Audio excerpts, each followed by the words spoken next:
Hello, I'm Julie Mathern, FocalPoint Business Coach and part of your Northern California business coaching team. This video is part of the People Development Practice area and is part 2 on setting and achieving team goals. In the last video, we looked at the 4 reasons why people fail to achieve goals, and we covered points 1 and 2, that goals are not their own or they're vague. And we talked about how to personalize goals in the business setting and also to create SMART goals that are specific, measurable, aligned with values, realistic, and time-bounded. In this video, we'll look at points 3 and 4. So let's look at point 3. They don't have a plan and process for achieving goals. So now that you have your SMART goals, how do you ensure success in achieving them? First, you have to break the goals into smaller chunks with milestones so it doesn't seem too overwhelming. If your SMART goal was to grow the business by $100,000 by December 31st, then that means you need $25,000 each quarter and $8,333 each month, which seems much more achievable than that $100,000 number. Next, you have to create an action plan for how you will achieve your goal. How many additional leads are required to grow by the desired amount? What promotional activities will drive increased leads? This assumes that you have metrics for your sales and marketing activities and that you can measure the impact of any new tactics you'll be trying. Next, you have to track your progress. Ensure that your team has a written list of goals readily available and reflect on them daily, weekly, and monthly to ensure you are on track. Set up a weekly stand-up meeting, just 15 minutes, where the team reports the progress toward goals and any obstacles they may encounter, and keep everyone focused and aligned. Be sure to celebrate successes and encourage creative solutions to obstacles. Finally, you have to assign responsibility for each goal. Now, the person responsible for the goal does not have to be the one executing the goal, but they're responsible for tracking progress and pulling in appropriate resources to complete the action plan for that goal.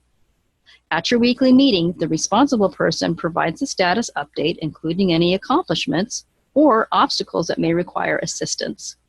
Leverage the experience and ideas of the team and ask, what can we do to overcome this obstacle?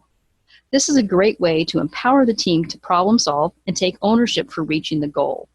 Oftentimes, the team comes up with ideas that you as a manager never would have thought about. Point 4. People haven't thought about the benefit of how succeeding will impact their lives. As we discussed in the introduction to this practice area, people are the lifeblood of the business. When employees are not engaged, the business suffers. When goals are set effectively and linked to the long-term vision of the company and personal development, magic can happen.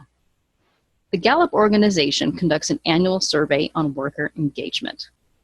The following statements are 6 of the 12 questions asked in that survey and are indicators of employee engagement. We'll look at how effective goal setting motivates people to succeed and increases employee engagement. So the first measure of engagement statement is that I know what is expected of me at work. When you have SMART goals with clear assignments of responsibility, there's no mystery around expectations. Next, I have the materials and equipment I need to do my work. The R in the SMART stands for realistic. This means that the resources are available for people to achieve their goal. At work, I have the opportunity to do what I do best every day. You want to capitalize on the strengths of your team and be creative in how you best deploy those strengths. In the last 7 days, I have received recognition or praise for doing good work. At your weekly stand-up meeting, you have an opportunity to celebrate successes and recognize individual contributions. There is someone at work who encourages my development. There's a great way to use goals as a way to develop new skills for your team. I mentioned before that sometimes people have strengths that aren't necessarily being deployed in their functional role. If you can have somebody work in a different area that develops their skills because they're working in a different unit, it's a wonderful way to encourage their development. This last year, I've had opportunities at work to learn and grow. And this really goes back to what I said just a moment ago, that you can use goals as a way to develop new skills for the team. If you haven't spent time mapping out the strengths of your team, there are several tools available to assist you in this process. At FocalPoint, we regularly use various assessments to help people develop the self-awareness of where they are, what gaps they have, and how they can improve. The DISC behavioral style helps people understand and leverage the strengths of their behavioral style for greater team and individual success. Motivators and driving forces maximizes the drivers that motivate people to do their best work. Emotional intelligence leverages the awareness of emotions for effectiveness in the workplace. Personal soft skills competencies.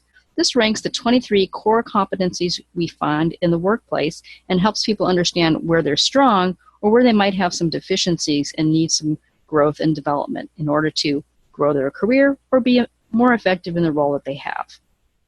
And then there's the 360 survey. Self-awareness is really critical for successful leadership and teamwork. How do others perceive you?